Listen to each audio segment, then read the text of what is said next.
Und das ist ein bisschen anders, als wir es erwartet hatten. Aber wir sind gerutscht. Dynamik ist abgetrieben. Kurz darauf ist ihm wohl auch noch der Motor abgeschmiert. Na, das wird ja heiter. Letztes Mal auf unserem Kanal. Ibiza hat uns nicht nur traumhafte Buchten, sondern auch einen sehr launischen Wind beschert.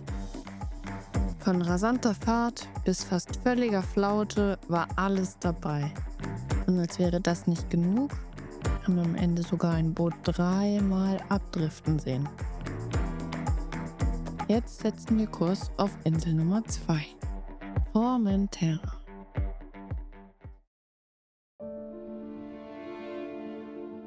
Doch zunächst haben wir eine Einladung von unseren neuen Freunden von der Gaia erhalten.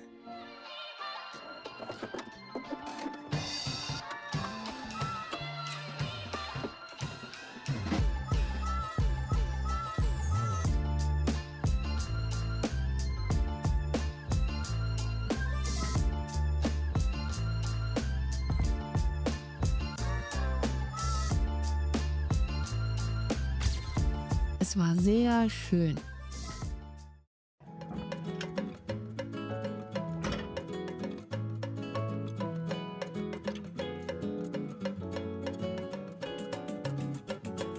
Also, wir sind in Formentera angekommen. Ja!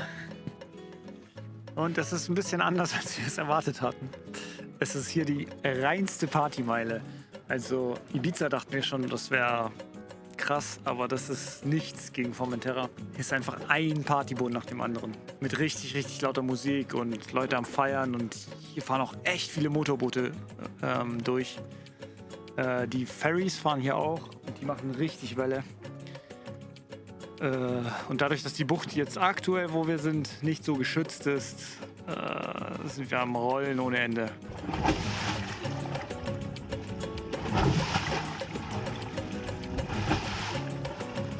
Und unser Freund Attila ist auch mit am Start. Sehr, sehr schön. Leider kann er nicht so gut spazieren. Deswegen hat er auf den Umwelttag in der Naturschutzgebiet hier verzichtet.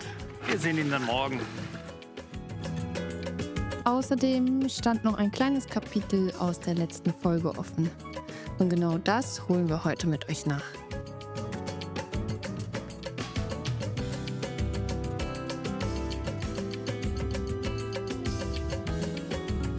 An diesem Ort gab es sogar Bojenmarineros.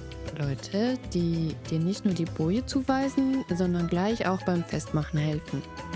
Ein Service, den man sonst selten bekommt.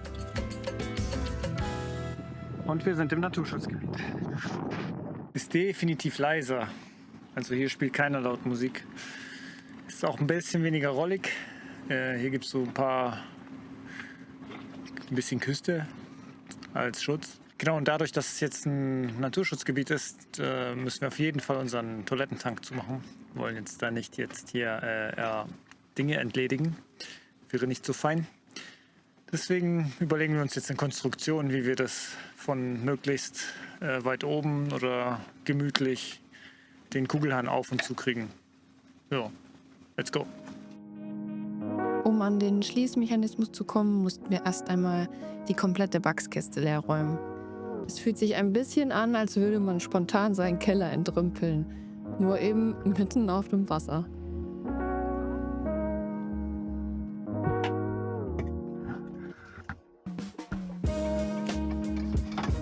Da war also das gute Stück. Und wir dachten uns, das muss doch einfacher gehen.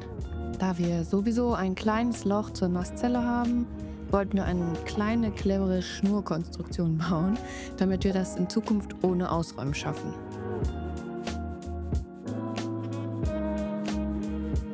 Also bohrte ich ein Loch in den Hebel, um dort die Schnur zu befestigen.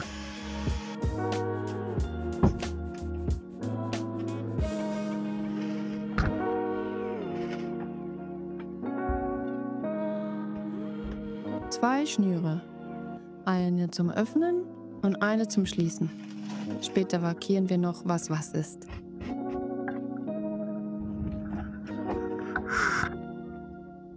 Ja, also wir haben nach einer Stunde etwa aufgegeben. Wir waren einfach zu hungrig. Und irgendwie ist es auch ein bisschen schade, wenn wir die Zeit nicht nutzen, Hier ist es ein bisschen zu besichtigen, weil ja, wir haben ja dafür bezahlt und es sind nur 24 Stunden. Deswegen wäre es schon schön, wenn wir das noch mitnehmen. Wir haben es immerhin geschafft, dass wir es aufmachen können. Aber wenn wir es zumachen wollen, müssen wir theoretisch wieder die ganze Wachskiste ausräumen, zumachen. Und ja, am Schnürchen können wir aber ziehen, um es wieder aufzumachen. Bin aber sehr, sehr gespannt.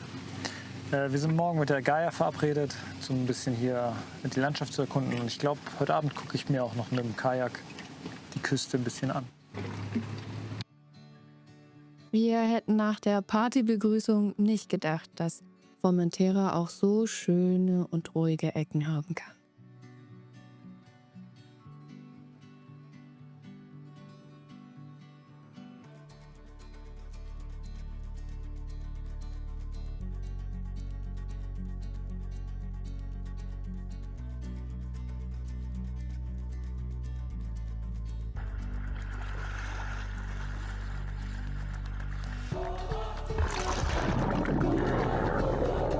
Leider war der Tauchspot etwas wild und die Strömung stärker als gedacht.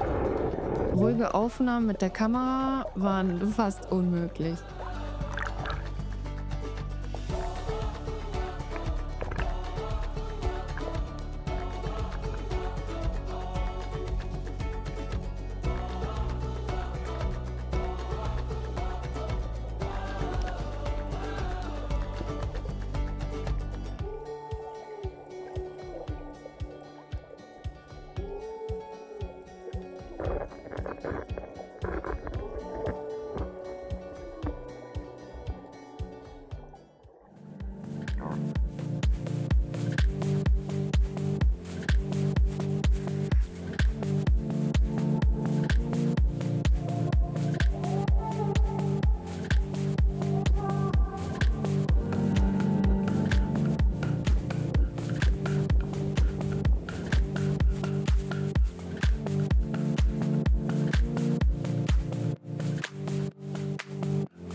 So, wir sind jetzt auf dem Rückweg von unserer kleinen Tour. Ich weiß nicht, ob man es noch immer hört. Richtig krass, wie laut die Musik aufgedreht haben. Ich meine, ja, die sind irgendwie alleine in der Bucht, aber trotzdem ist so, ja. Wunderschön. Wunderschöne Insel. Aber irgendwie ein bisschen schade, dass es mit diesem Partytourismus so ja, irgendwie ins schlechte Licht gezogen wird. Oder halt ja auch schade ein bisschen für die Tiere und die Natur. Unser Tag neigt sich hier schon zum Ende. Deswegen müssen wir auch bald unsere Sachen packen. Aber wir haben schon einen Standort von Attila bekommen. Da sind wir gespannt, ob die Bucht auch nicht so rollig sein wird wie hier, weil hier war es schon Deluxe, jetzt nach, ich glaube, 5 Tagen oder so mal wieder einigermaßen durchschlafen zu können. Das ist so krass. Einfach im Paradies zu sein und nicht schlafen zu können. Doch zurück am Boot erwartet uns erstmal eine ganz andere Überraschung. Wir sind gerade hergekommen und die Marineros kamen und ich dachte, hä, was ist, warum kommen die jetzt schon? Wir haben noch eine Stunde hier an der Boje. Vielleicht wollen die auch nur sagen, ja, es wird in einer Stunde gehen. Und ja, da versuchen sie mir halt auf Englisch und Spanisch zu erklären, die Nami ist abgetrieben. Und zwar in die Klippen rein. Wir sollen mal unten kontrollieren, ob es gut ist oder nicht. Jetzt checkt Doro mal, ob wir irgendwelche Schäden davon haben. Aber irgendwie haben wir auch Glück, dass es nicht in einer dieser Superjachten reingebrettert ist. Und das dann nach Boje.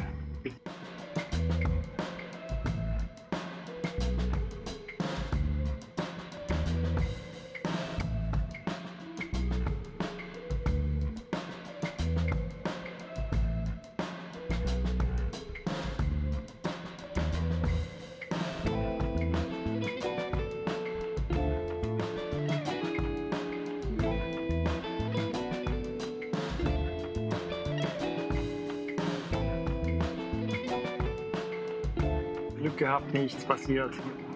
Zumindest hat jetzt Doro nicht Aufregendes gefunden. Unser Learning, auf jeden Fall 2 Leinen immer benutzen und doppelchecken, mindestens.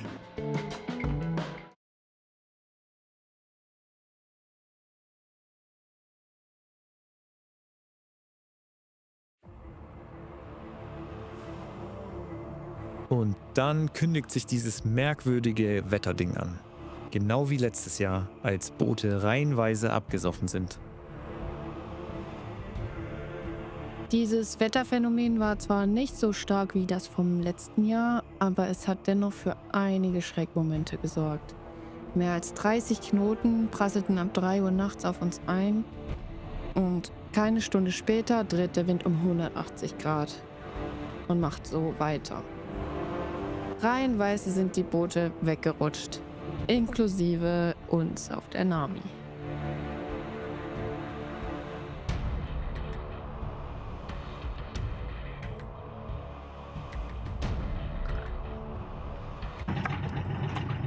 So, wir haben jetzt 6 Uhr morgens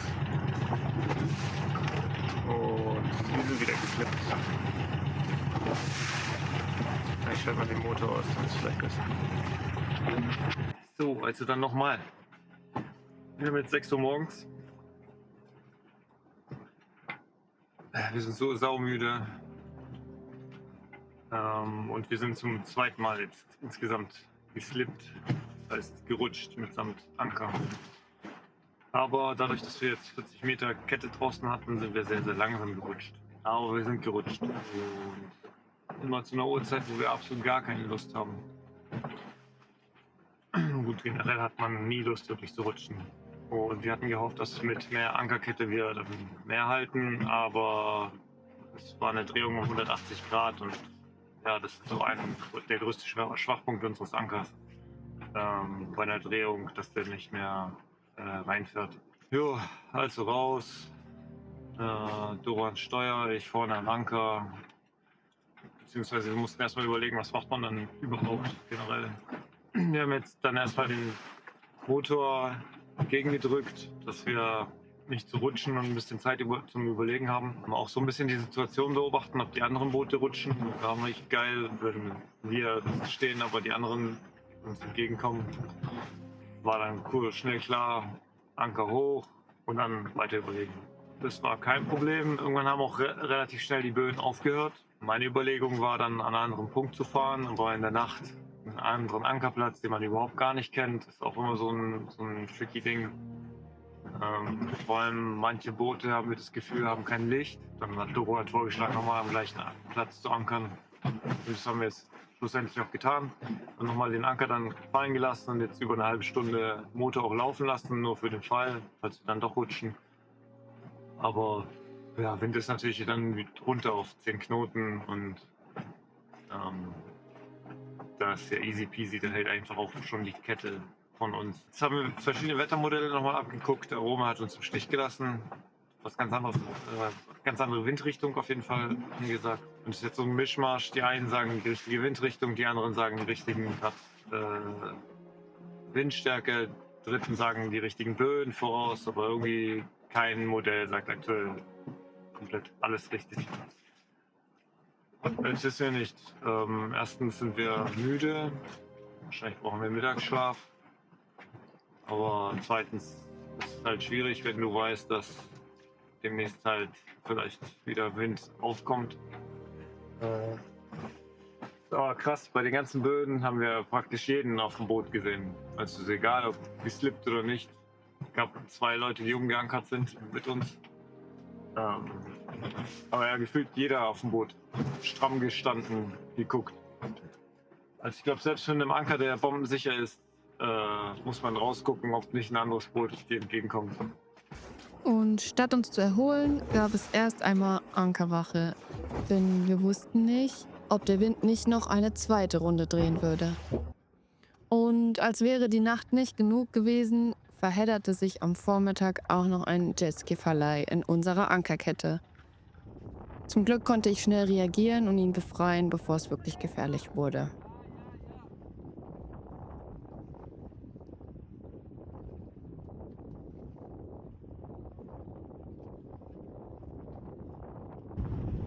Kurz darauf ist ihm wohl auch noch der Motor abgeschmiert. Na, das wird ja heiter.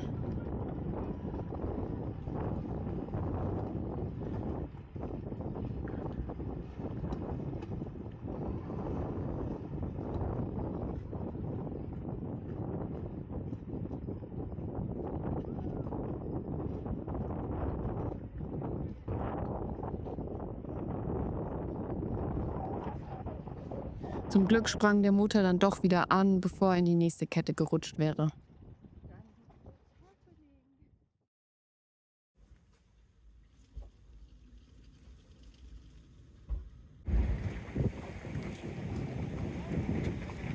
So, jetzt haben wir 7 Knoten, was angenehm ist. Aber jetzt ist es auch nochmal tricky, weil der Wind nimmt nochmal mehr ab. Wir werden jetzt also zu wenig Wind haben. Und da wir jetzt 40 Meter Kette haben, ist ja normalerweise so ein Radius, wo wir einfach immer von der Mitte aus eine schöne Linie mehr oder weniger rausziehen. Und in diesem Radius bewegen wir uns. Aber wenn es zu wenig Wind ist, dann bewegen wir uns ja irgendwie irgendwo in diesem Kreis. Keine Ahnung wie. Das ist auch völlig Banane. Blöd ist nur, dass andere sich dann auch so im Zickzack bewegen. Und wenn, ja, ich glaube, alle im Kreis sich bewegen und in eine Richtung, dann trifft man sich ja eigentlich nicht. Aber dadurch, dass wir jetzt dann im Zickzack sind, habe ich sicherheitshalber jetzt mal die Fender rausgeholt. Und Doro bleibt auf jeden Fall mal an Bord, während ich mal ein bisschen Bierchen trinken gehe. Tschüss.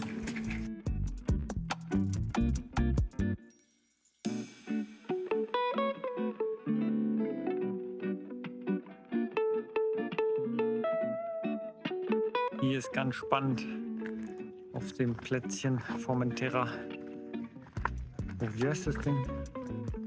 Genau, Calasaun. Hier wird der Strand von den Algen gereinigt, damit es wahrscheinlich die Touris nicht so belästigt. Alles für die Touris.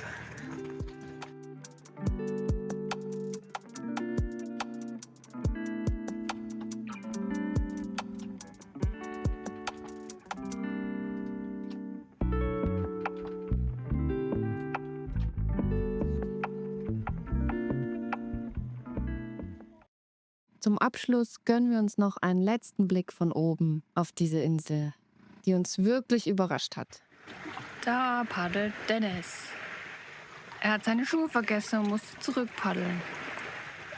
Jetzt kommt er hoffentlich mit Schuhen wieder.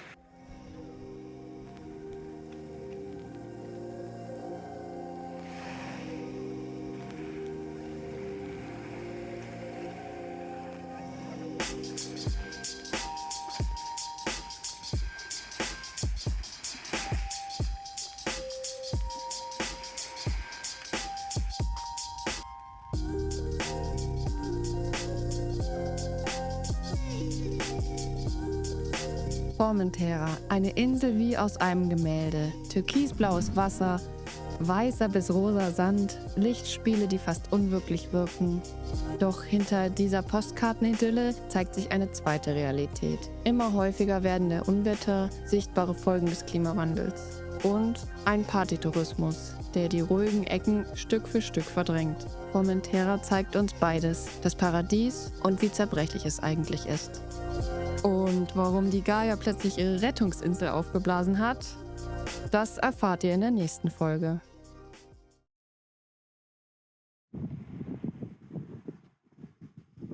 There's another coming.